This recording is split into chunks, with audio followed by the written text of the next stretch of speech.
¿Ahí se puede ver? No, profe, no se ve nada. A ver, entonces,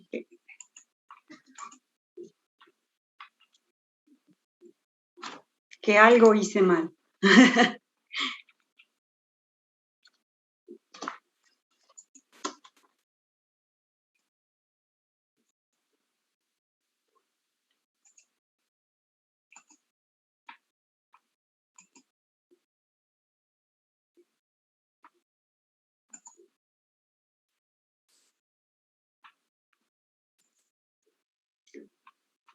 Ahí.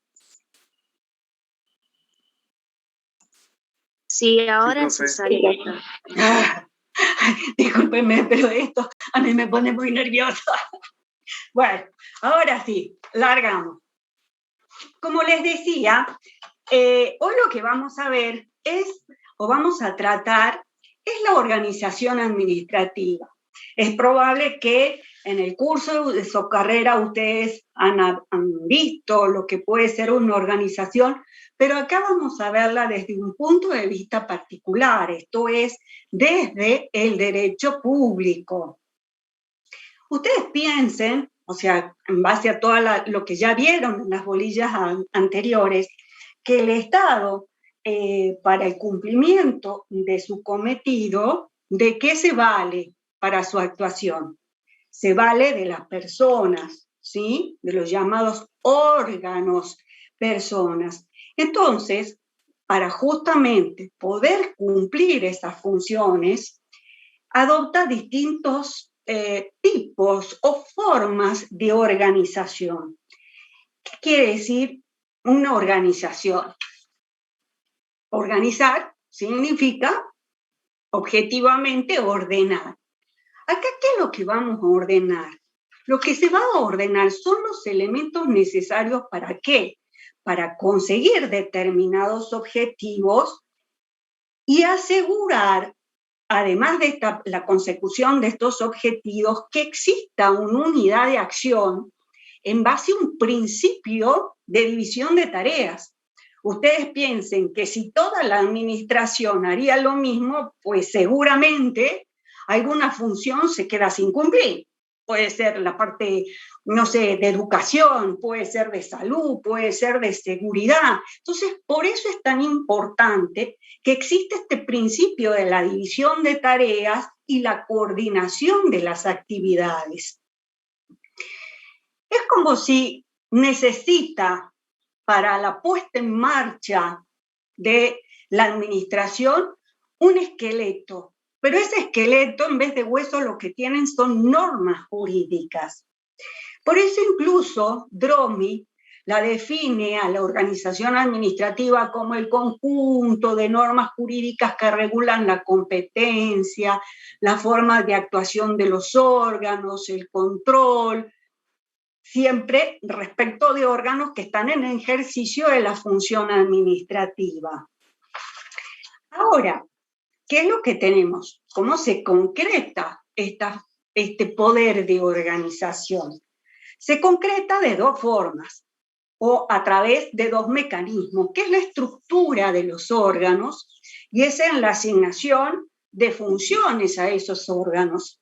Esto es como si fuera, miren, una gran obra de teatro, donde primero necesitamos definir cuáles son, ¿sí?, los personajes, y esa va a ser la estructura de los órganos, y a su vez le vamos a dar funciones a esos personajes. Le vamos a decir qué es lo que tienen que hacer, cómo van a actuar, en qué escena, ¿sí?, se van a incorporar dentro de ese super escenario que es el Estado. Entonces, así es como empieza, ¿sí?, a arrancar la función o el cumplimiento de las funciones en sus distintas modalidades. Ahora, ¿quién puede dictar las normas en materia de organización? Esto le corresponde esencialmente al Poder Ejecutivo. Esto, ¿por qué? Porque integra lo que se llama la denominada zona de reserva de la administración. Ustedes piensen, los titulares del Poder Ejecutivo Nacional, de las provincias, ¿sí? Son los jefes de la administración. Entonces, como parte de esa gran facultad que le está dada constitucionalmente, que integra esto, que le decía la llamada zona de reserva de la administración, está el dictado de normas en materia de organización. Excepcionalmente pueden dictar este tipo de normas, discúlpenme, nunca falta un descosido, ¿no? Que está llamando justo cuando uno tiene clase.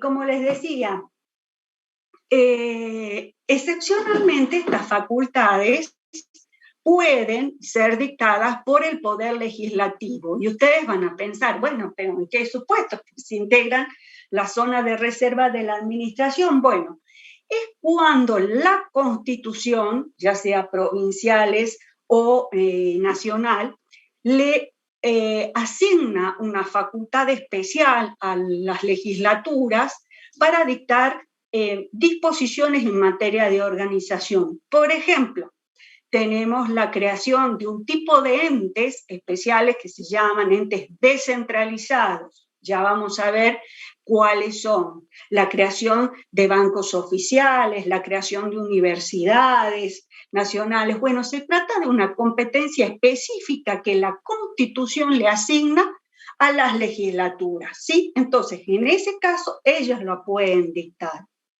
Ahora bien, esta organización administrativa o las organizaciones administrativas, porque estamos hablando en general de todas ellas, se asienta en 4 grandes pilares, 4 postes que son como las patas de una mesa. Estas son la competencia, la jerarquía, la centralización y la descentralización. Pero miren, le voy a dar un tips. Miren cómo la Constitución de la provincia de Salta le agrega nuevos principios a la organización salteña. Miren, veamos el artículo 61 de la Constitución de Salta. Dice, la administración pública, sus funcionarios y agentes sirven exclusivamente a los intereses del pueblo. Actúan de acuerdo a los principios de eficacia, jerarquía, desconcentración, coordinación, imparcialidad, sujeción al orden jurídico y publicidad de normas y actos. Y mira lo que dice, la descentralización administrativa es dispuesta siempre por ley. Esto, lo que yo le decía, ¿quiénes pueden dictar normas en materia de organización? Acá la Constitución ya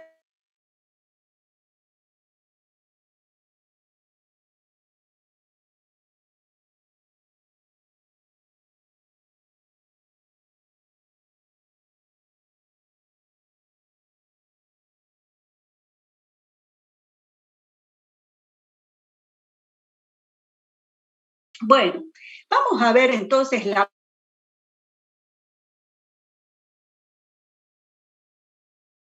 Cuando hablamos de competencia, ¿qué nos queremos referir?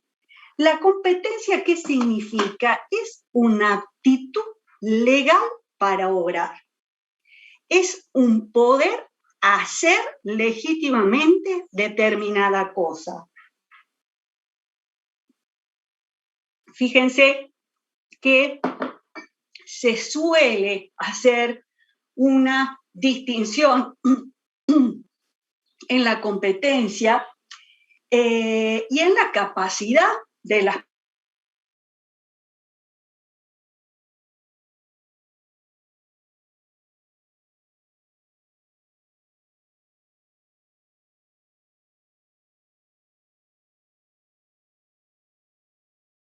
capacidad, que es aquella que tienen las personas físicas y jurídicas, esta se presume, ¿sí?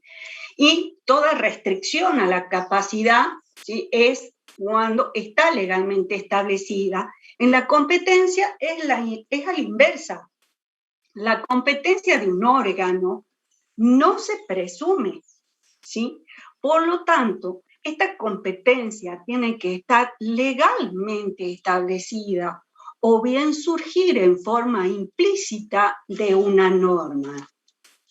¿Y qué es entonces, como les decía, esta competencia? Es esta aptitud legal para obrar, es como un círculo de atribuciones que viene a legitimar la actuación del órgano. Por eso se la define a la competencia como el conjunto de atribuciones que en forma expresa o razonablemente implícita confieren a un órgano administrativo la Constitución Nacional, la Constitución Provincial, las leyes y los reglamentos. Y ustedes me dirán, ¿y los tratados internacionales dan competencia? No, los tratados internacionales no vienen a dar competencia a un órgano administrativo. Eso olvídense. Lo que va a dar competencia eventualmente pueden ser las constituciones, las leyes y los reglamentos. ¿Estamos? Ahora, esta competencia, ¿de quién es? La competencia no es un derecho subjetivo del funcionario que ocupa circunstancialmente el cargo. Fíjense, ¿qué quieren decir? Hace poquito renunciaron, ¿no es cierto?, una serie de funcionarios a nivel nacional. Por ejemplo, pongamos, que se me está ocurriendo, el ministro de Educación, ¿se acuerdan? Ministro de Educación, Trota, que tanto lo habrán escuchado, renuncia, le aceptan la renuncia. Cuando se va, no se lleva la competencia en un paquetito a su casa. No, la competencia permanece en el órgano, es del órgano. La competencia en la ley de Salta la tenemos prevista en el artículo 2. Del ejercicio legítimo de la competencia va a depender esencialmente la validez de la actuación. Entonces, digamos que uno de los termómetros para determinar si la actuación de determinado ente administrativo es legítimo o no es dilucidar, es decir, pensar, estudiar si tiene la competencia para actuar de determinada manera o no, porque también a veces hay actuaciones que exceden la competencia y que determinan después la nulidad de ese acto. Ahora, también se encuentra prevista en la ley de Salta, en el artículo 30, cuando habla de uno de los elementos del acto administrativo que después ya lo van a ver en otra bolilla. Pero miren, ya empezamos a relacionar competencia con un elemento del acto administrativo. Todas las unidades se van interrelacionando. Entonces, esto es un dato para que lo tengan en cuenta al momento de ver los elementos del acto administrativo. Ahora, ¿cuáles son las características que tiene la competencia? En primer lugar, decimos que es objetiva. ¿Por qué? Porque está determinada, está fijada, establecida por una norma jurídica que viene a delimitar, digamos, o determinar lo que es la aptitud del órgano en base al principio de especialidad. ¿Esto qué quiere decir? Todos los órganos tienen una razón de ser, una finalidad que cumplir.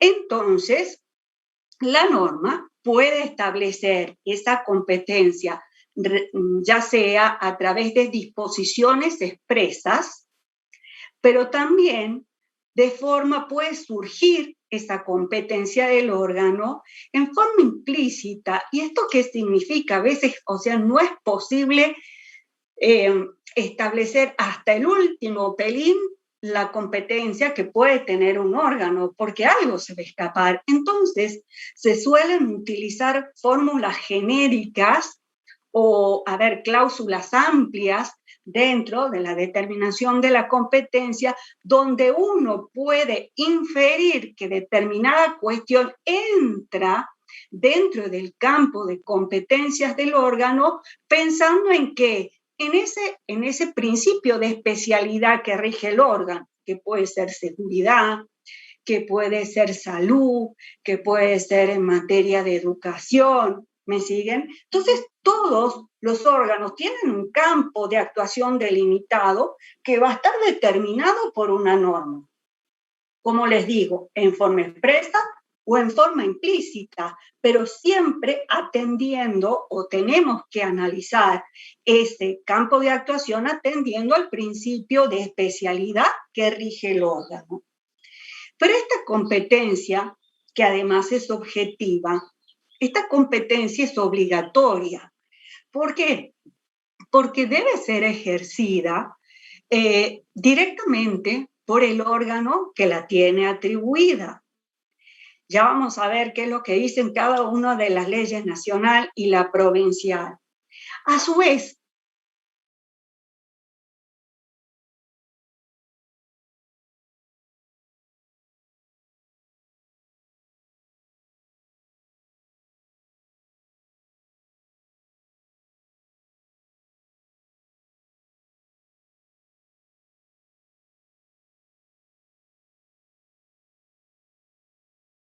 institución u avocación estén previstas por el ordenamiento y puedan ser utilizadas por la administración. Ya vamos a ver qué es lo que son. A su vez decimos que es irrenunciable, es decir, es indeclinable. Y esto tiene una razón de ser. La competencia, ¿de quién es? La competencia es del órgano, habíamos dicho, no es del funcionario. Entonces no se puede renunciar. Ahora, ustedes son contadores, ¿sí? Y le dicen, mire, contador, necesitamos cambiar la competencia de la Dirección General de Renta. Ok, ¿y cómo hacemos? Pues bien, lo primero que se tiene que hacer es decir, ¿de dónde surge la competencia del órgano? Ah, Dirección General de Rentas.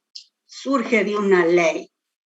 Entonces, ¿cómo se puede modificar o incluso suprimir esa competencia que el órgano, por ejemplo, renta, tiene atribuida? No sé, porque supongamos la competencia X se la quieren dar o se la entiende necesario dar a otro órgano. Se tiene que dictar otra ley. Es lo que se llama principio de paralelismo de las formas. Como les digo, si una competencia es atribuida por ley, se puede modificar o sustituir, pero se necesita otra ley. ¿Qué pasa si es a través de un reglamento? Pues con un reglamento bastará, un nuevo reglamento bastará para su modificación. ¿Sí? Ahora, en base a las distintas formas en que se atribuye y se ejerce esta competencia, encontramos 4 clases. Está la competencia en razón de la materia, la competencia en razón del grado, la competencia en razón del territorio y la competencia en razón del tiempo. La competencia en razón de la materia es la que nos va a venir a definir, ¿sí?, el contenido o el objeto, ¿sí?, de las tareas que el órgano puede legítimamente ejercer. Es el caracú, digamos, de las tareas que puede ejercer el órgano. Por ejemplo, el Ministerio de Salud no podría fijar, digamos, el calendario escolar para los años lectivos, pero sí que puede fijar en base al principio de especialidad. Se me ocurre el calendario de vacunación. ¿Quién es el que determina, por ejemplo, en estas épocas de COVID, de pandemia, cuáles son las distintas personas que pueden ir accediendo a las vacunas de COVID. Es el Ministerio de Salud, ¿sí? Dicen primero personas de 70 años, después de 60, después los médicos, después personal de seguridad, después las personas que tengan comorbilidades, los gorditos, los que tengan asma, y ahora estamos en los menores, en los chicos de 17 años, ¿sí? Todo ese cronograma no lo podría dictar el Ministerio de Educación, ¿sí? ¿En base a qué? Principio de especialidad. Ahora, ¿cuál es la competencia en razón del grado? Es también llamada vertical. La competencia se presenta, está muy vinculada, la competencia en razón del grado, con otro de los principios que resultan ser la pata de la organización, que es la jerarquía, que ya la vamos a ver. La administración se representa como una pirámide con escaleritas donde en la cúspide encontramos a la autoridad superior. ¿Cuál es el grado? El grado es la posición que ocupa cada órgano dentro de esa estructura jerárquica. En base a esta competencia en razón del grado, se entiende que hay una distribución de competencias entre superiores e inferiores. ¿Esto qué supone? Que el órgano inferior no puede ejercer la competencia que tiene legalmente atribuida el órgano superior. Y viceversa, como por ejemplo, el ministro, un jefe de despacho, ¿sí?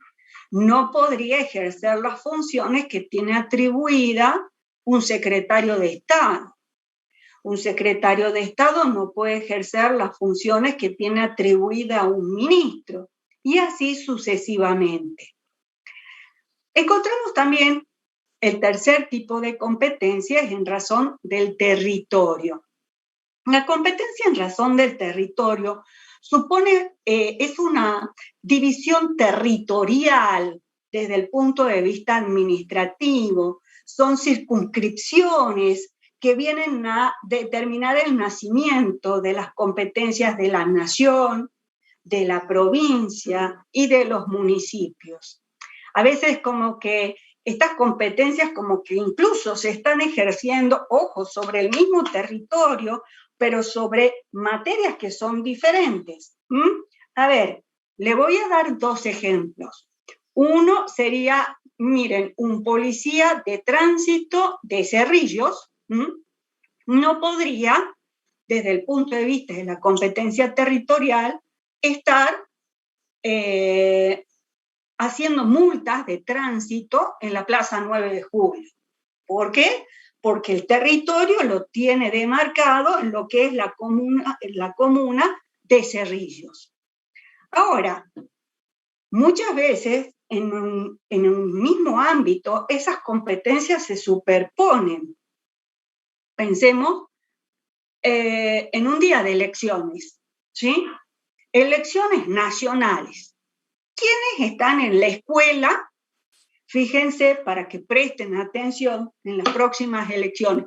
¿Quiénes prestan el servicio de seguridad en la escuela donde vamos a votar? Fíjense. ¿Los gendarmes? Gendarmería, que es fuerza nacional. Muy bien. Pero en la esquina de la escuela encontramos que están los policías vestidos de azules de la provincia dirigiendo el tránsito, por ejemplo. Sí, y entonces ustedes dicen, miren, estamos en la misma cuadra, estamos en la misma escuela y estamos encontrando competencias en razón del territorio que se está ejerciendo en el mismo lugar. Por ejemplo, si estamos en la universidad, ¿sí? En la Universidad Nacional, el que ejerce esa seguridad también es adentro de las instalaciones de la universidad, es competencia nacional, pero cruzan la calle para tomar el colectivo y la competencia es provincial, ¿sí? Entonces, cuidado, porque a veces Ese choque de competencias se da dentro de una misma localización, ¿me entienden? Porque, miren, por ejemplo, ustedes que van a hacer competencia en materia de decomiso de mercaderías. Encontramos que hay dos órganos que están ejerciendo en la ruta de comiso de mercaderías, ¿sí? Lo está ejerciendo Rentas y lo está ejerciendo la FIP. Entonces, a veces esto realmente provoca conflictos, ¿sí? Y eventualmente nulidades en las actuaciones. Por último, encontramos la competencia en razón del tiempo, es decir, el lapso dentro del cual puede válidamente actuar un órgano administrativo. ¿Esto por qué? Porque en principio la competencia es de carácter permanente. ¿Esto qué significa? Significa que puede ser ejercida en todo momento este tipo de competencia. Pero a veces, la norma que habilita la competencia de un órgano viene a establecer un tiempo dentro del cual puede válidamente actuar. Por ejemplo, pensemos en cuando el presidente, no sé, viaja por alguna comisión especial y lo reemplaza temporariamente el vicepresidente, ¿sí? Acá tenemos un ejercicio de la competencia de tipo temporaria, porque su actuación como tal va a ser válida dentro de ese margen de tiempo que le da la norma. Por ejemplo, el Tribunal de Faltas. ¿Ustedes saben qué es el Tribunal de Faltas? ¿Sí? ¿Saben qué hace el Tribunal de Faltas, chicos? ¿Alguno? ¿Alguno trabaja en la municipalidad? ¿Alguno, bueno, tiene un negocio? ¿Alguno va a un boliche? Ay, pero son sanísimos estos chicos. Son unos aliens. Bueno, el Tribunal de Faltas es un órgano que tiene la municipalidad que va a ejercer, digamos, el control administrativo de todas las sanciones administrativas que aplica la comuna. Por ejemplo, ¿qué pasa si lo encuentran con alcohol en sangre un día que se van a la Clande y se tomaron una cervecita? Justo lo para la policía de tránsito y le hace una multa. Pues bien, esa multa se gira al Tribunal de Faltas y podrá ahí efectuar eventualmente algún descargo. Van a un boliche. Al boliche lo clausuran porque resulta que excede el cupo, digamos, el aforo ahora, por las cuestiones del COVID. Lo clausura. ¿Dónde se va el control? Al Tribunal de Faltas, ¿sí? De la municipalidad. Ahí se puede presentar el descargo. Este Tribunal de Faltas actúa con las llamadas salas, sala 1, 2, 3, por decirle A, B, C, que tienen un tiempo de actuación. Cada 15 días, tantos días, ¿sí? Entra a actuar o entra en turno, por decirle, la siguiente. Entonces, la que estuvo de turno se queda trabajando con todas las causas que entraron durante la quincena, su mes, su turno, ¿sí? Entonces, no podría válidamente actuar en el turno que le corresponde a la otra sala. Ahora, también encontramos el ejercicio de competencia que es de tipo accidental, es decir, es ocasional, que se da de manera esporádica. Por ejemplo, ¿qué pasa? Han visto, han escuchado a veces noticias donde resulta que en un patrullero, policías han asistido al parto de una mujer embarazada. Claro, lo que pasa que justo los pilló en el medio, quisieron ayudarla, entró en trabajo de parto y resulta que los policías se convirtieron en médicos parteros. Hace al principio de especialidad del órgano, seguridad, asistir en un parto a las mujeres. No. Por eso están ejerciendo competencia en ese momento de tipo accidental. Pensemos también, a ver, un niño que en la escuela se accidenta y la maestra le presta los primeros auxilios. Hacia el principio de especialidad del órgano que el docente, ¿sí?, preste primeros auxilios a un niño que se accidenta mientras llega el seguro, la ambulancia, pin. No, por eso está ejerciendo competencia de tipo accidental que incluso nosotros como ciudadanos la podemos llegar a ejercer. Es lo que se conoce como el arresto infraganti delito, somos rebuscados los abogados, ¿no? Que esto es, ustedes están, por ejemplo, por tomar el colectivo, le ven que pasa un chango que le arrebata a una señora con una mamá, con los chiquitos en brazos, su cartera. Entonces resulta que pasa corriendo delante de ustedes y ustedes ¿qué hacen? ¡Pum! Le ponen la zancadilla para que se caiga. Se cae y ustedes ¿qué agarran? No tienen mejor idea, se sientan encima del chorro y llaman al 911. ¿Qué están haciendo ustedes? Están haciendo lo que se llama arresto civil y están ejerciendo accidentalmente una competencia que, en virtud del principio de especialidad, ¿a quién le corresponde? ¿A quién le corresponde esa competencia? Los policías. A la policía.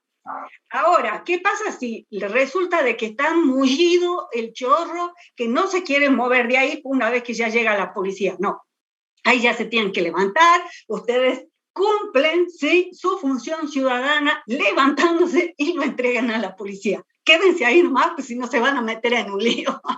Van a necesitar después un abogado. Pero están ejerciendo una competencia de tipo accidental en ese momento. Ahora, esa competencia, fíjese, incluso está prevista en el artículo 19 de la Constitución de Salta. Habíamos dicho que una de las características de la competencia era su improrrogabilidad, es decir, que no podía transferirse ni sustituirse, salvo que determinadas figuras se encuentren legalmente previstas. Y una de esas figuras es la delegación. ¿Qué es la delegación? La delegación precisamente es una técnica que excepciona el principio de improrrogabilidad. Está prevista en los artículos 7 a 11 de la Ley de Procedimientos Administrativos de Salta. Estudien los artículos, pregunta de examen. Y también está en el artículo 3 de la Ley Nacional de Procedimientos Administrativos.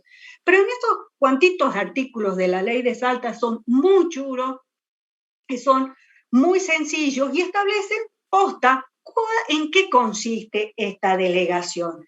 La delegación es un desprendimiento y transferencia de funciones que realiza el órgano superior a un órgano inferior.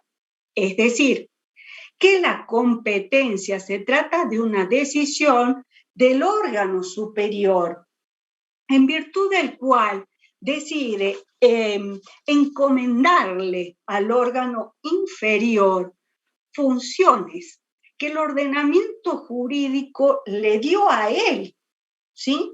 Le asignó como propias. Puede ser, se dice, que esta asignación, esta delegación puede ser de todo o parte de la competencia. Ahora, es muy difícil, digamos, que se delegue la totalidad de la competencia porque significaría tanto como una renuncia del ejercicio de la competencia, si yo la entrego entera a un órgano inferior, pero podría en todo o en parte. ¿Cuáles son las características? Ustedes van a ver en materiales que, por ejemplo, se dice que es de carácter excepcional. Este carácter excepcional es principalmente si tenemos en cuenta la normativa de la nación, de la ley nacional. Sin embargo, en Salta, el artículo 7 fija un principio general que dice que la competencia es delegable. Ahora, es delegable de acuerdo a las disposiciones que están previstas en la Ley de Procedimientos Administrativos, ¿sí? Entonces, ¿cuáles son los caracteres de la delegación? Principalmente decimos que tiene que ser expresa, lo dice el artículo 9. Es decir, en el mismo acto donde se dispone delegar, transferir esta competencia, tiene que haber una exposición clara de cuáles son las tareas que se delegan, cuáles van a ser las facultades y deberes que comprende, y a su vez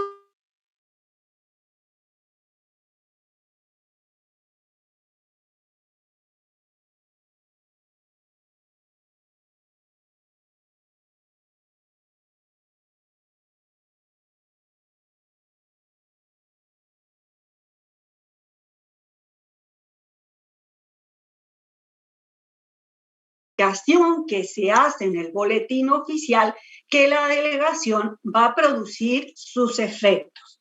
Ahora, respecto entre los órganos, sí, esa delegación, ¿desde cuándo surte efectos? A partir de la notificación. Ahora, como yo no tengo pizarrón, yo les hice un pequeño machetito. ¡Tatán! ¿Se ve? A ver. ¿Se ve? ¿Consiguen ver? Sí se ve, profe. Sí se ve, profe. Bueno, sí. En la delegación tenemos dos grandes protagonistas, el delegante y el delegado. El delegante es el órgano superior y el delegado es el órgano inferior. ¿De quién es la competencia? Habíamos dicho que en la delegación se trataba de una decisión del órgano superior, es decir, que la competencia, no sé si ven mi dedito, es del órgano superior. Él es el titular de la competencia y en cualquier momento puede decidir revocar total o parcialmente la delegación, y en ese caso tiene que, en el acto que así lo disponga, tiene que a su vez establecer claramente si reasume ese ejercicio de la competencia o lo va a transferir a otro órgano. ¿Por qué? Porque la competencia sigue siendo del delegante. Él es órgano superior, él es el dueño de la competencia. Fíjense, a pesar de ser él el dueño de la competencia, la responsabilidad por el ejercicio de esta competencia delegada, ¿sí?, es el delegado, es decir, el órgano inferior. Y va a ser responsable tanto frente a este ente estatal, es decir, al órgano superior, como los administrados. Y sus actos siempre van a ser impugnables, es decir, recurribles ante el órgano superior. ¿Se entiende? Sí, profe. Ok. Miren, hay determinadas materias que no se puede delegar. ¿Cuáles son estas materias que no se pueden delegar? Están previstas en el artículo 8. La primera es la facultad de dictar disposiciones reglamentarias que establezcan obligaciones para los administrados, ¿sí? Cuando ya el ejercicio de estas facultades entra o se establecen estas obligaciones para los administrados, ya no se puede delegar. ¿Qué otra cosa no se puede delegar? Las facultades delegadas, quiere decir, no se puede subdelegar. ¿Qué otra cosa no se puede delegar? El ejercicio de las facultades que son esencialmente inherentes al carácter político del órgano. Por ejemplo, la facultad de fijar la fecha de elecciones, ¿sí? Es una facultad que no puede ser delegada. Ahora bien, eso entonces lo que son las características de lo que es la delegación. Habíamos dicho que se trata entonces de una decisión del órgano superior que se desprende y le transfiere todo parte de la competencia legalmente atribuida a un órgano inferior. Ahora vamos a ver la avocación. ¿Qué es la avocación? La avocación es otra técnica que se utiliza para fundamentalmente intervenir en ciertas actuaciones administrativas. ¿Por qué? Porque acá hay una decisión del órgano superior de conocer y decidir en un asunto concreto que le corresponde a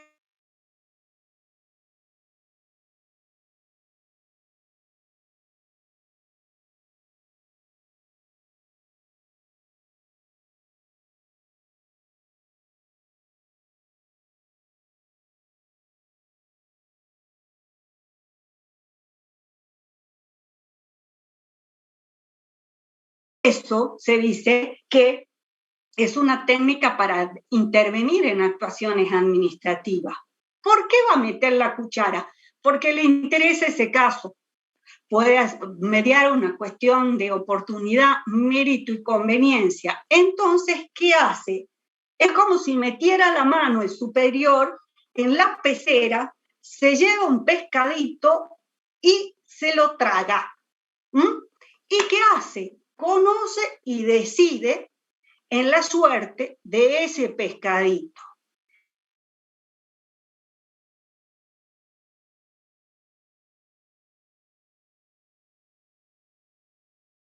¿Qué pasa? Que en la vocación, la decisión de ese asunto concreto se la chupó como sopapita el órgano superior, respecto del cual está ejerciendo un poder jerárquico. Entonces, acá, ¿hay algún cambio de la responsabilidad? Sí, porque veíamos que en la delegación, el órgano delegado, que es el órgano inferior a quien se le transfirió la competencia del superior, era responsable por el ejercicio de esta competencia delegada. En cambio, en la vocación, como este pescadito, ¿sí?, que lo sacaron de la pecera y se lo llevó el órgano superior, por la decisión de ese asunto, el inferior ya no es responsable. ¿De quién va a ser la responsabilidad? Del órgano superior que decidió conocer en ese asunto concreto.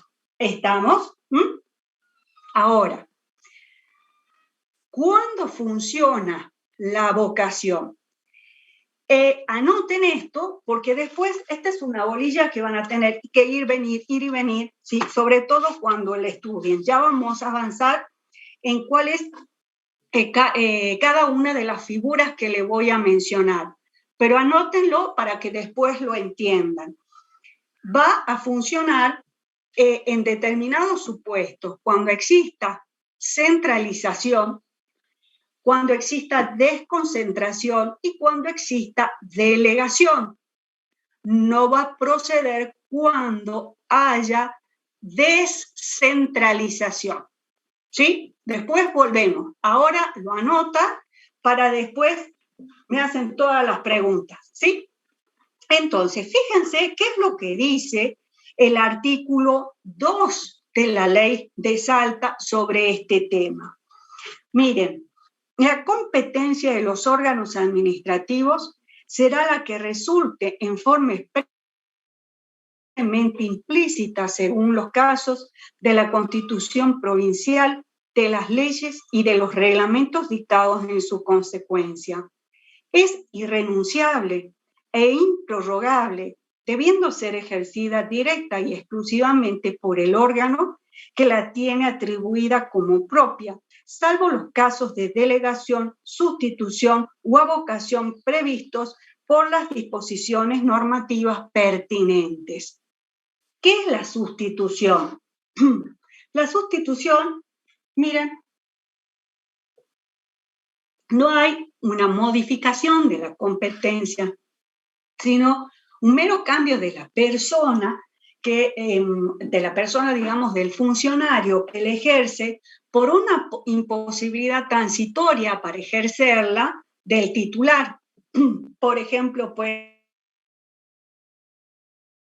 en caso de una licencia, no sé, por vacaciones, entonces directamente como que el superior va a venir a establecer quién va a sustituir a fulanito en el ejercicio de esa competencia.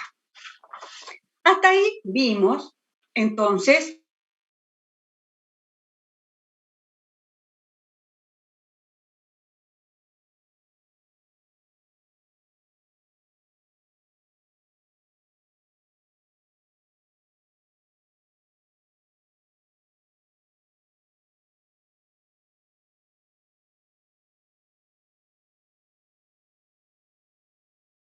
entre los distintos órganos que forman parte de esa organización.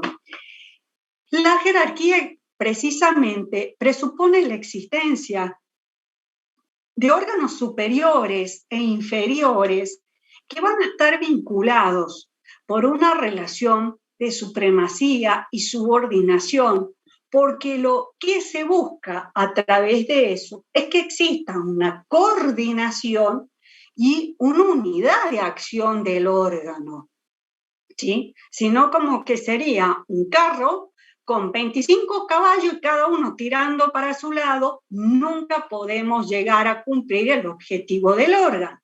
Entonces, precisamente la jerarquía es una relación jurídica, administrativa interna entre órganos de un mismo ente u organización para garantizar esto, lo que les digo, la unidad de acción. Tiene que haber necesariamente coordinación entre los órganos. Este poder jerárquico, ¿sí? Vuelvo a insistir, este vínculo jurídico que vienen a tener los órganos dentro de un mismo ente, ustedes piensen en la figura que están viendo en el Power. Todo eso es un mismo ente administrativo. Y entre el primero, el segundo, el tercero, está este vínculo, esta relación jurídica que los une. Ahora, el más grandote, digamos, es el que tiene el poder jerárquico.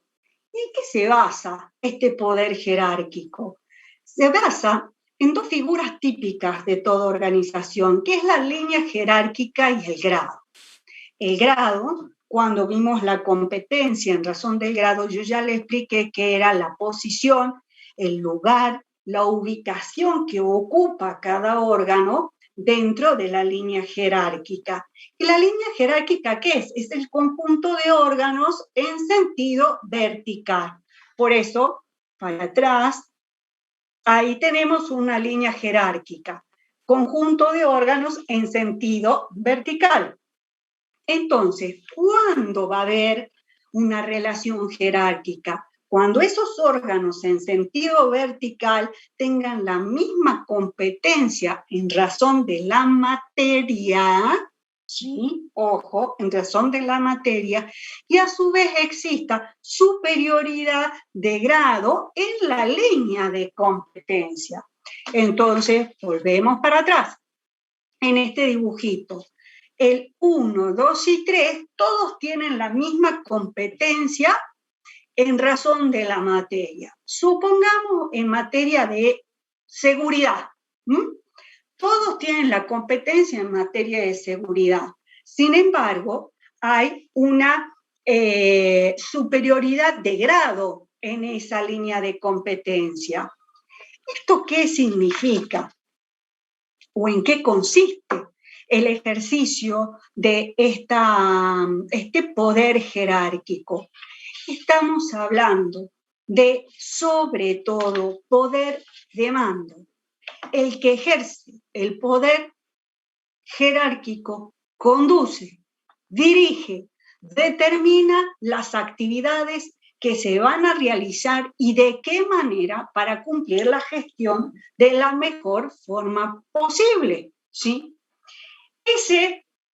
Esa facultad de dirigir se traduce después en ¿qué? En poder controlar, pero no se puede controlar si antes no se da directivas claras de cómo llevar a cabo las funciones que son propias del órgano.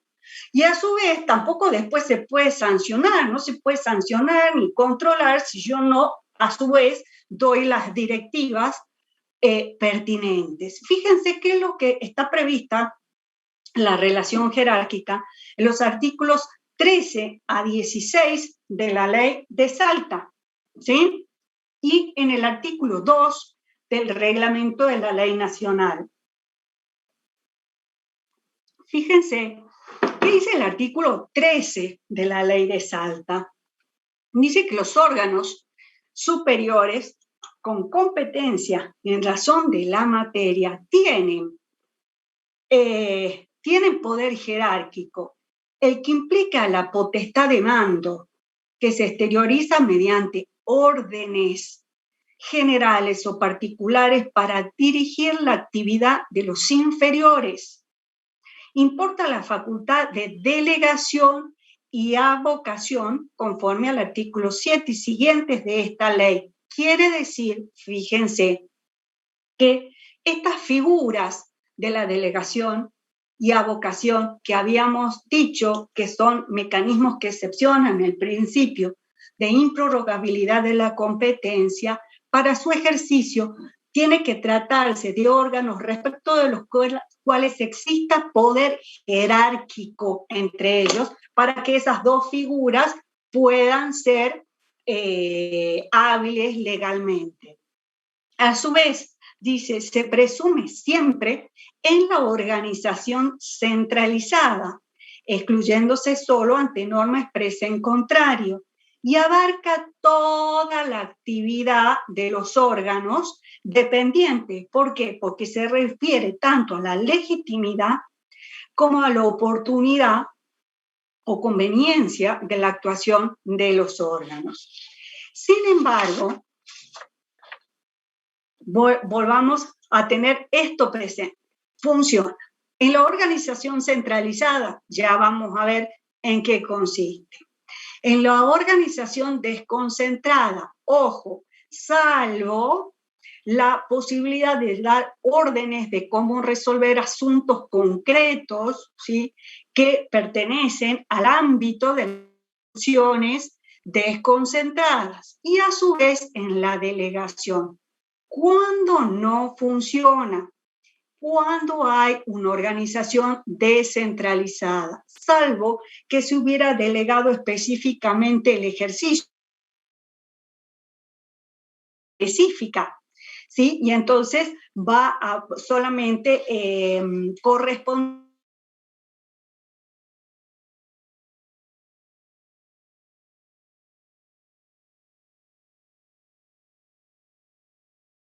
como tenemos que ir y volver cuando estudiemos esta polilla con los contenidos. Esto lo tienen que tener en cuenta en materia de poder jerárquico, ¿sí? Ya lo van a entender cuando terminemos de exponerla, pero por ahora ténganlo en cuenta, ¿sí?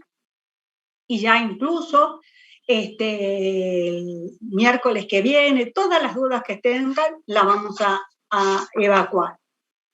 Ahora, es lógico, ok, tenemos un poder de mando, estamos dirigiendo la actividad. ¿Qué supone? Que el poder jerárquico, ¿sí?, lo ejerce el órgano superior, pero a su vez supone también la contracara, es que existe obediencia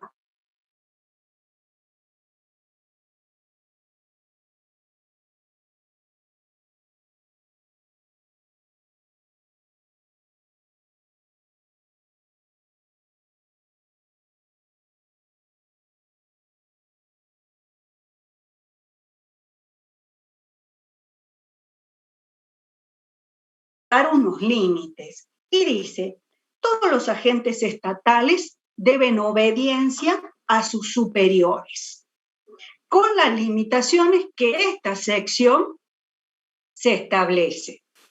Dice, habla de los órganos consultivos, los órganos de control y los que realizan funciones estrictamente técnicas. Al respecto dice que no están sujetos a subordinación en sus atribuciones como tales. ¿Cuáles son los órganos consultivos?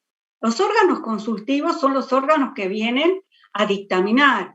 O sea, pueden ser ustedes el día de mañana como contadores, pueden formar parte de un órgano consultivo. Los abogados también. Los órganos, entonces, los órganos consultivos tienen que expedirse en base a su ciencia.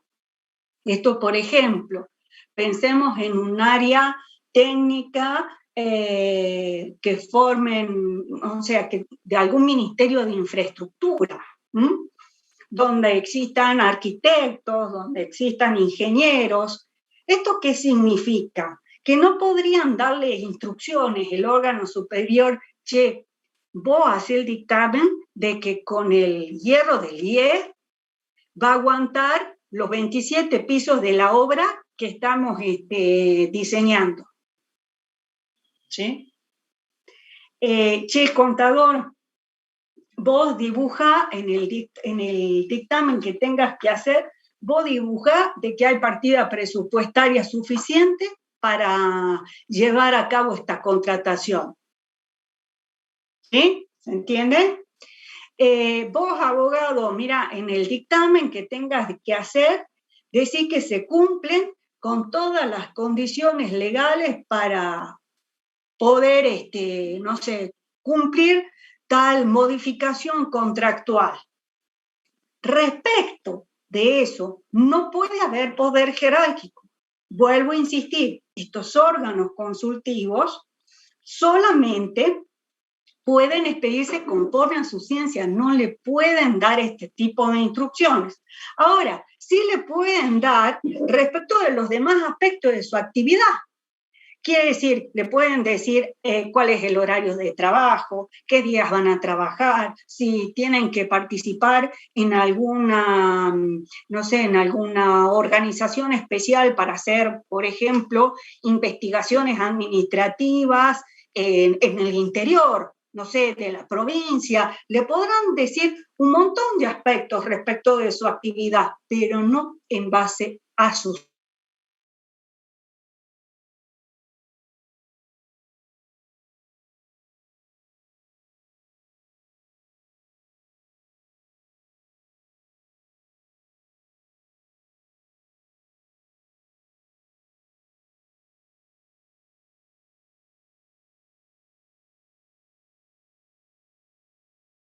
Respecto de cómo tiene que organizarse el dictado de clases, pero al momento del dictado de clases rige la libertad de cátedra. ¿Me siguen? ¿Sí? Entonces, no, este tipo de PowerPoint, a mí, esto lo hice yo y no me están diciendo, no, esto no lo pongas, esto sacalo. No lo podrían hacer porque es una función de tipo técnica. ¿Sí? Ahora, un punto muy importante, fíjense, este artículo no está ni cerca ni aparece en la ley de la Nación, por eso les digo que es muy rica la ley de Salta en materia de organización administrativa. ¿Cuál es el otro límite al deber de obediencia que establece la ley salteña? Y habla de las órdenes manifiestamente ilegítimas en su forma o contenido. ¿Y qué dice al respecto? De que los subordinados tienen no solamente el derecho, sino también el deber, ¿sí?, de desobediencia. ¿Por qué? Porque el cumplimiento de las órdenes que estén viciadas de esta forma no los exime de responsabilidad. A ver, acá significa no hay una obediencia debida. No me puedo eximir de responsabilidad a sabiendas de la ilicitud o ilegitimidad de la orden que me dan. Entonces, para yo resguardar mi responsabilidad, esta norma me habilita a desobedecer. Ya vimos, digamos, vamos a recapitular. Dijimos entonces que en la organización administrativa había 4 patas o pilares fundamentales: la competencia, la jerarquía, la centralización y la descentralización. Ahora vamos a ver estas 3: centralización, descentralización y desconcentración. ¿Qué es centralizar? Ahora bien, centralizar implica reunir varias cosas en un centro común. En el caso de la centralización administrativa, lo que se reúnen son actividades administrativas, ¿sí?, en un centro común de decisión, ¿sí?, que viene a actuar como una suerte de coordinación. O sea, él o los órganos centrales van a actuar como coordinadores de toda la acción estatal y se centran en estos órganos las actividades administrativas, porque va a ser como como una suerte de centrifugadora, ¿sí?, que viene a absorber todos los puntos de decisión en este caso. Por ejemplo, tenemos la Secretaría General de la Gobernación, pensemos en los ministerios.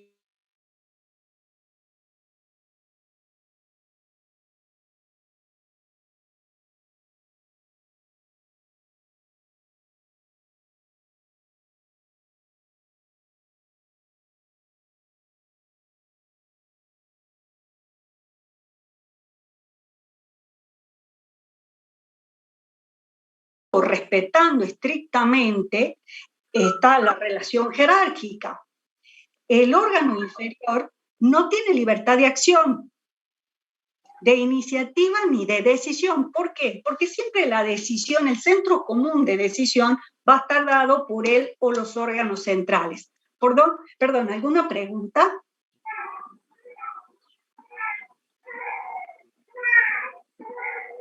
Parece que no. Bueno, seguimos. Entonces, acá, vuelvo a decir, acá hay una reunión de la actividad administrativa en un centro común de decisión, ¿sí?, único, mejor dicho, que va a actuar como coordinador de la acción.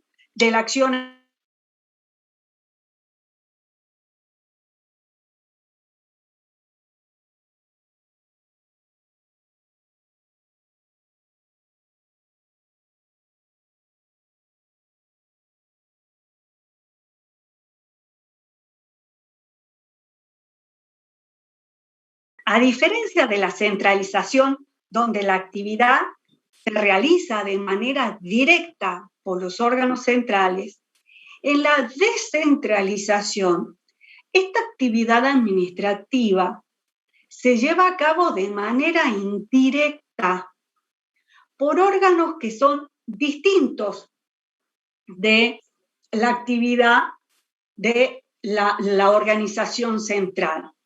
Es como si fueran, yo siempre les explico, como si fueran satélites, ¿sí? Pensemos, ¿sí?, en el sistema solar, la Tierra en el medio, actividad centralizada. ¿Cómo? ¿Alguien me habla? 1, 2, 3.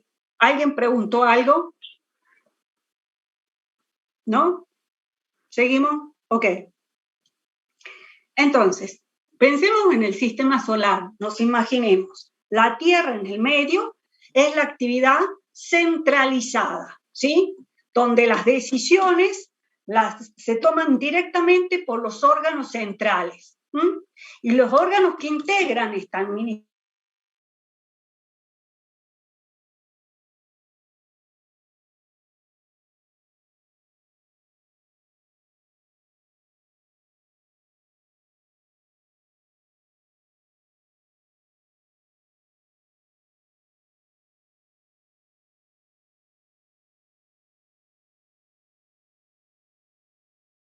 función administrativa separado de la administración central.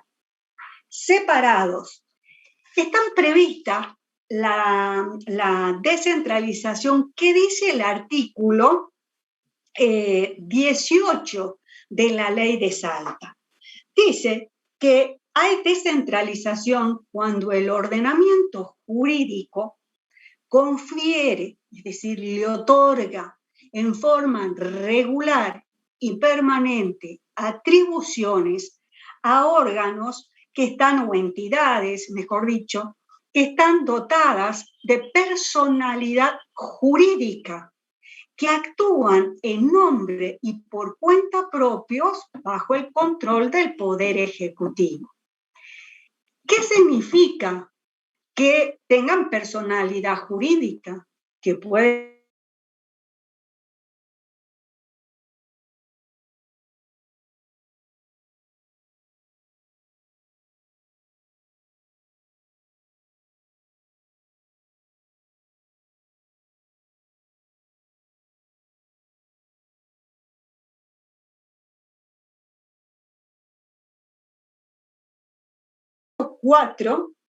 dice, corresponde al Poder Legislativo disponer la descentralización de servicios de la administración provincial y la constitución de empresas públicas y sociedades del Estado.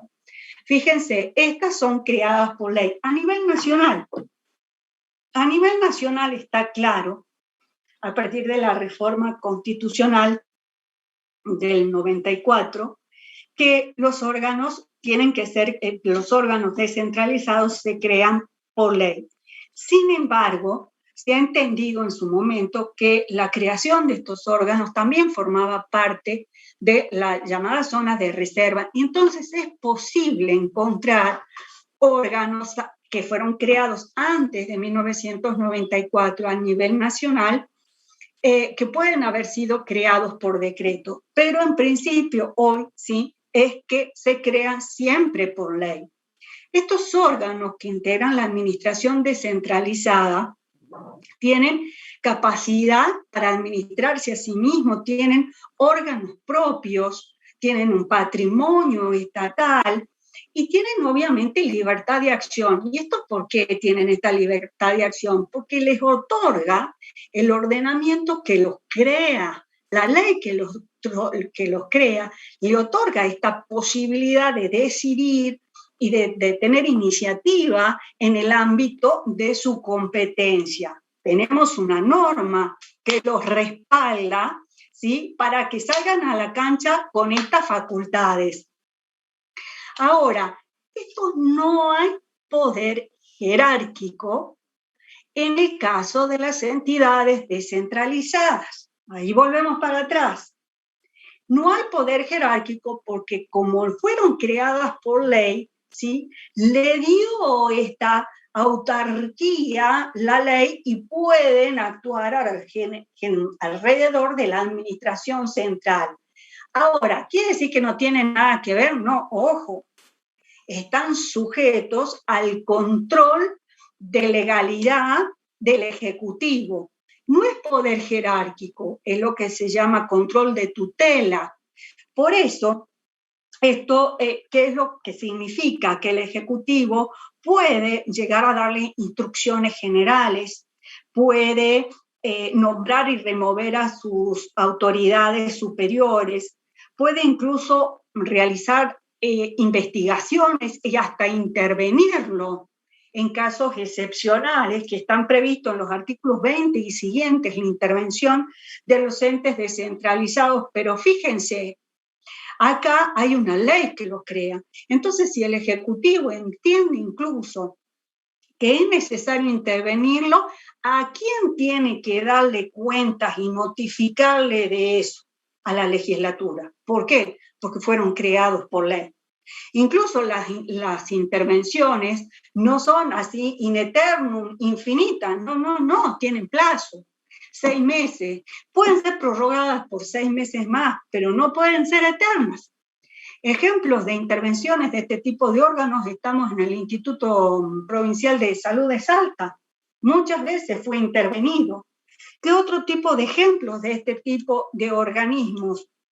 Encontramos Aguas de Salta, que la empresa se llama COSAISA, la Dirección Provincial de Vialidad, los entes reguladores de los servicios, la Auditoría General de la Nación, tenemos la Universidad Nacional, todos son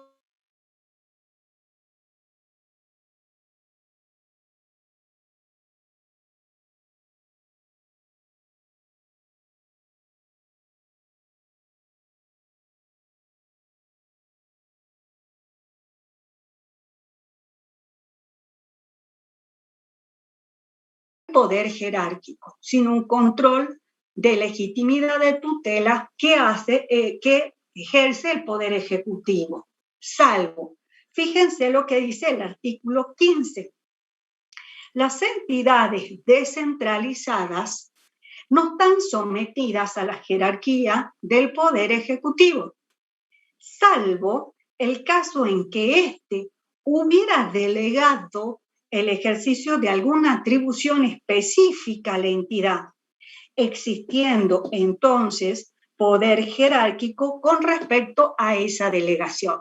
Entonces, respecto de la descentralización, ¿cómo es el control que ejerce el Ejecutivo? ¿Es poder jerárquico? No, es un control de legitimidad de tutela, salvo que le haya delegado el cumplimiento de una función específica y entonces puede ejercer control jerárquico respecto de esa función. ¿Esto en qué se traduce también? Lo van a ver cuando vean los recursos administrativos que pueden plantearse respecto de las decisiones dictadas por los órganos superiores de este tipo de ente. ¿Por qué? Porque son susceptibles de ser de recurso de alzada ante el Poder Ejecutivo.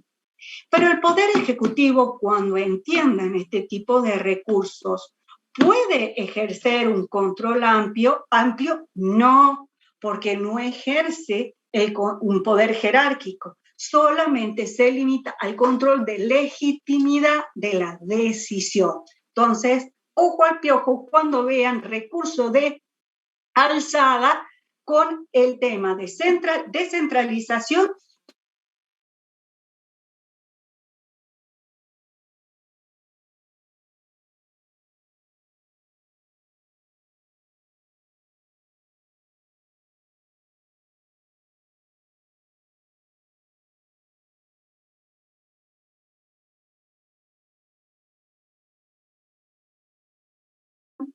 Pero de naturaleza jerárquica o burocrática, ¿sí? Está prevista en el artículo 17 de la Ley de Salta y dice que hay desconcentración cuando el ordenamiento jurídico confiere en forma regular y permanente atribuciones a órganos inferiores dentro de una misma organización o ente estatal. Y en este caso, el órgano desconcentrado está jerárquicamente subordinado a las autoridades superiores del ente o la organización de que se trate. Entonces, fíjense que acá tiene una característica. La característica fuerte es este ordenamiento jurídico que le da estas atribuciones permanentes. Sin embargo, el órgano desconcentrado no tiene personalidad jurídica propia. Quiere decir que por sí mismo no puede adquirir derechos ni contraer obligaciones. Tampoco tiene patrimonio propio. Están subordinados, lo dice la norma, a la autoridad superior. Y esta, sin embargo, como es una norma la que los crea, tienen ciertos poderes de iniciativa y decisión en el marco de esa competencia desconcentrada. Ejemplo de este tipo de órganos, pensemos en la Dirección General de Rentas, en la Dirección General de Inmuebles, Pensemos en la policía de la provincia, el servicio penitenciario. Todos se tratan de órganos desconcentrados que tienen poderes de decisión y de iniciativa dentro de este campo de acción, pero no pueden actuar solitos en el mundo jurídico porque les falta, digamos, la potencia que tiene el órgano descentralizado, ¿sí? Es un poquitito menos, sin embargo, tiene mucha potencia fundamentalmente dada porque es una norma la que le está dando este marco de competencias. ¿Y esto por qué es importante? Porque el órgano superior, en el marco de estas competencias desconcentradas, no podría, digamos, hacerle como una suerte de gambeta a la norma y abocarse, por ejemplo, al conocimiento de facultades que forman parte de este tipo de competencias que se atribuyeron en virtud de la especialidad del órgano o incluso por una ley. Fíjense lo que dice el artículo 14. Los superiores jerárquicos de los órganos desconcentrados tienen sobre estos todas las atribuciones inherentes al poder jerárquico, salvo dar órdenes particulares acerca de cómo resolver un asunto concreto al que pertenecen a las atribuciones desconcentradas. Significa, ejemplo, ¿puede darle directivas el órgano superior a un órgano desconcentrado? Sí. ¿Tiene poder de mando, de dirección? Sí. Pero ¿le puede dar órdenes de cómo resolver un expediente administrativo concreto? No. Si este administrativo concreto, este expediente, está dentro del marco de estas funciones desconcentradas.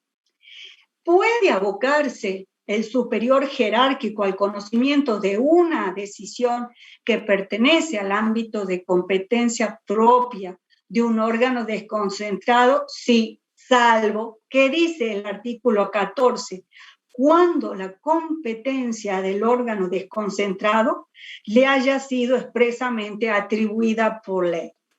Entonces, si esta competencia le fue dada por ley, el órgano superior frescamente no podría decir, ay, me como un pescadito que la ley le dio al órgano desconcentrado, me lo llevo y yo decido. ¿Por qué? Porque hay una ley. Recordemos, principio de paralelismo de la forma. Si me quiero comer el pescado, pues necesito una ley que me modifique la competencia. ¿Sí? No me puedo comer el pescado de arriba. ¿Se entiende? Bueno. Sí. No me quedó muy claro la diferencia de desconcentración y centralizado. Algo así era, ¿no?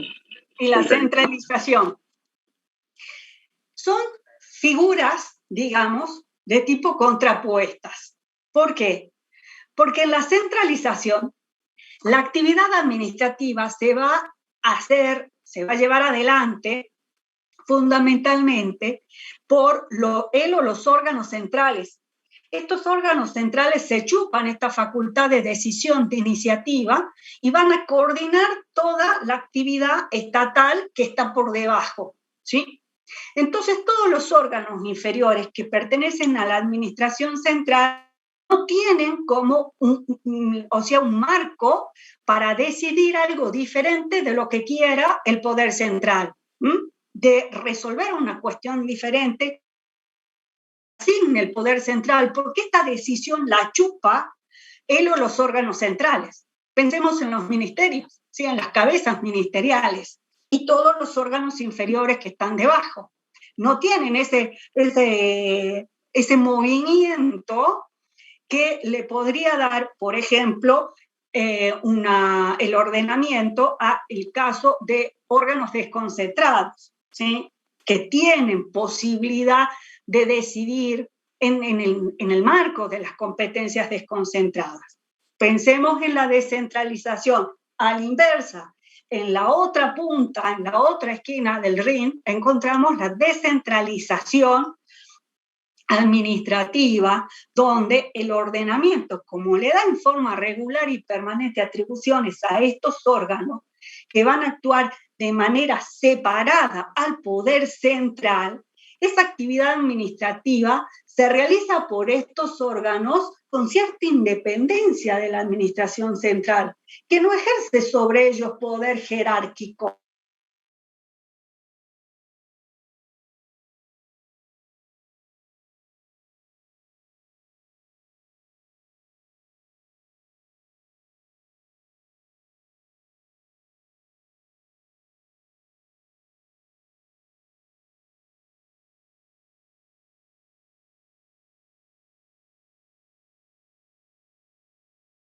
Al control del poder ejecutivo, pero tiene como vida propia, por así decirlo, independiente de la administración central. Por eso puede tomar sus propias decisiones y actuar en nombre y cuenta propia. En cambio, un órgano inferior en la administración central no, porque toda la decisión está en la cabeza de los superiores de la administración centralizada.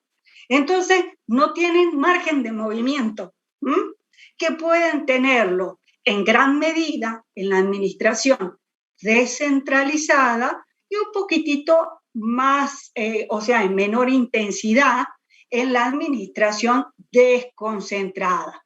En la desconcentrada tienen un margen de movimiento menor que en la descentralizada, pero lo tienen. Ahora, en la centralizada el movimiento está en él o los órganos centrales, ¿sí? Ellos son los que absorben todas las decisiones. Por eso, digamos que el margen de actuación de los órganos inferiores de la administración centralizada tienen un margen de actuación, digamos, acotado.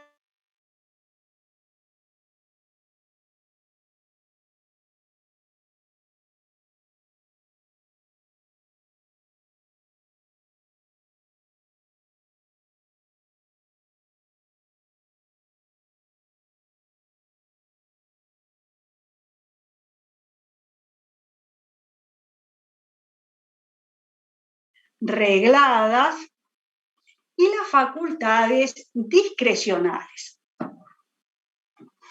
¿Qué son las facultades?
Que le va a establecer la norma al administrador.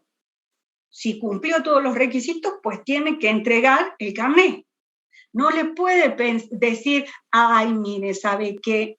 La verdad, salió fiera en la foto. La foto no le favorece, así que yo opino que no sería bueno que le entregue el carnet. Supongamos. ¿Podría hacerlo? No. Otro ejemplo.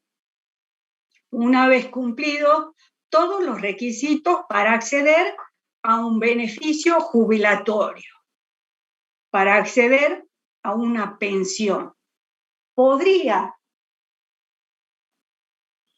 el órgano persona, decir, negarse al otorgamiento del beneficio ¿Por qué? Porque el ordenamiento jurídico, vuelvo a insistir, una ley, un reglamento, viene a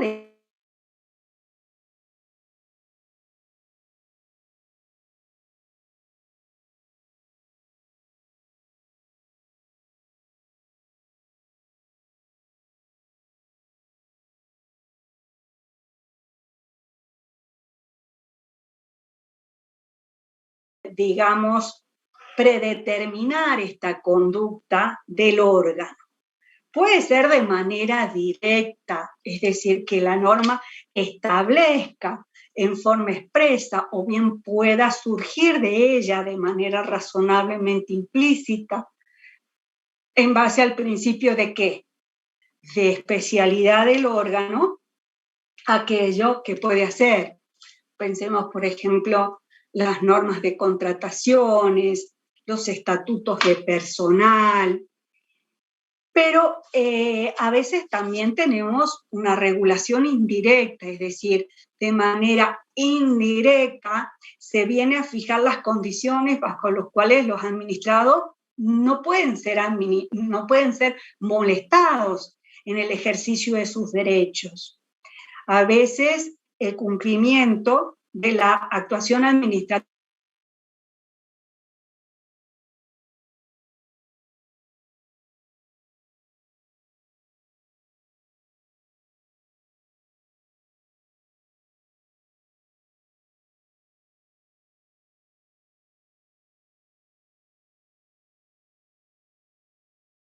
una decisión que se aparte, ¿sí?, de estas reglas de la ciencia para adoptar una decisión diferente.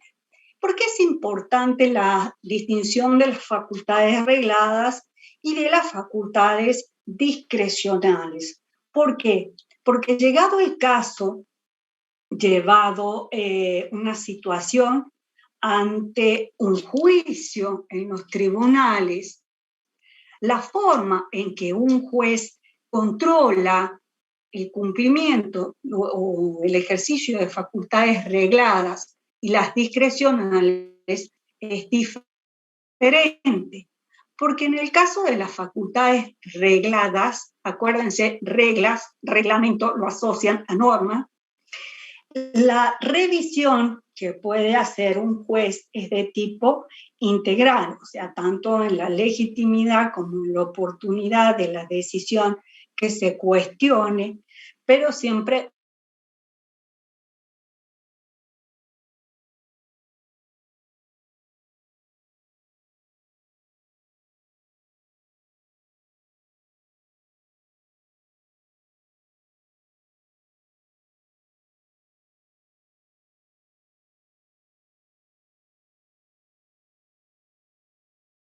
determinada actividad administrativa estén 100% reglados.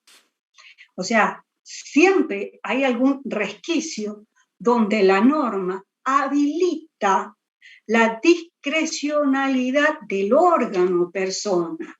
Y acá encontramos a lo que son las facultades discrecionales.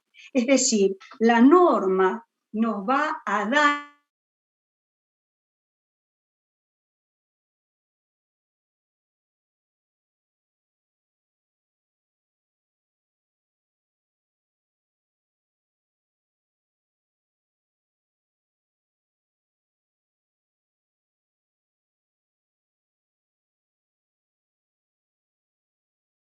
ni siquiera actuar, ¿sí? Por ejemplo, pensemos en un estatuto del personal que va a establecer, por un lado, cuáles son las conductas que se consideran como una infracción administrativa para el personal, supongamos, de la salud pública, ¿sí?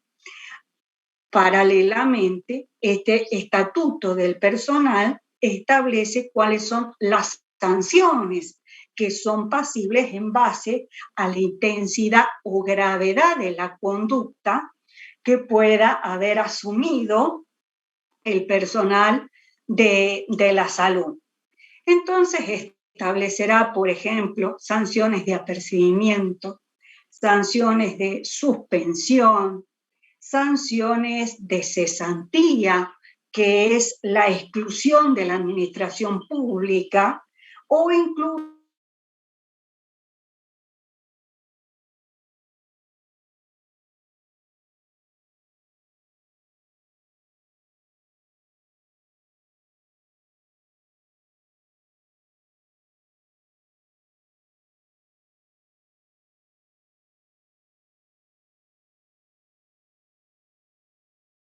ahora supongamos que determinada conducta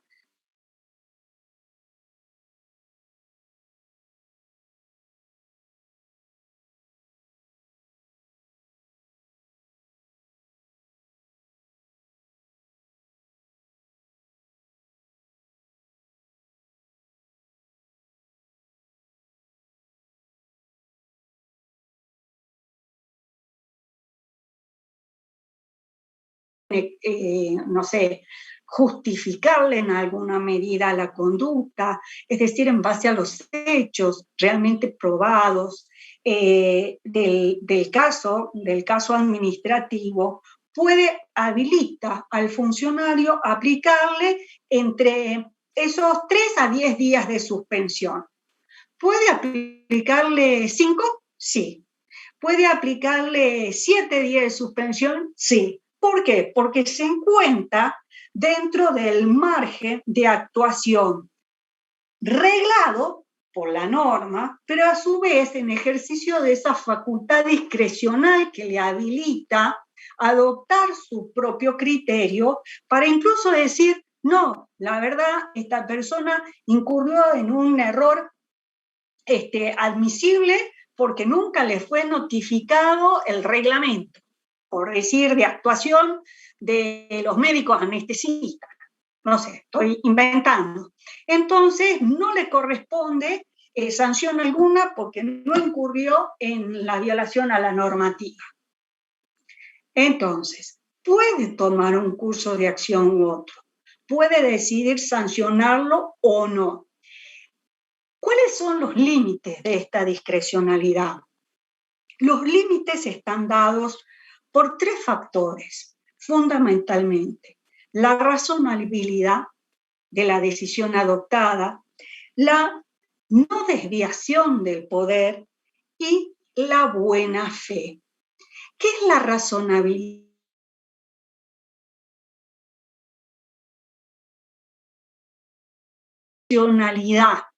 ¿Sí? De la medida adoptada, entre la medida y el fin perseguido por la norma. ¿Cuándo no va a haber razonabilidad? Por ejemplo, cuando se adopte una decisión que no encuentre fundamento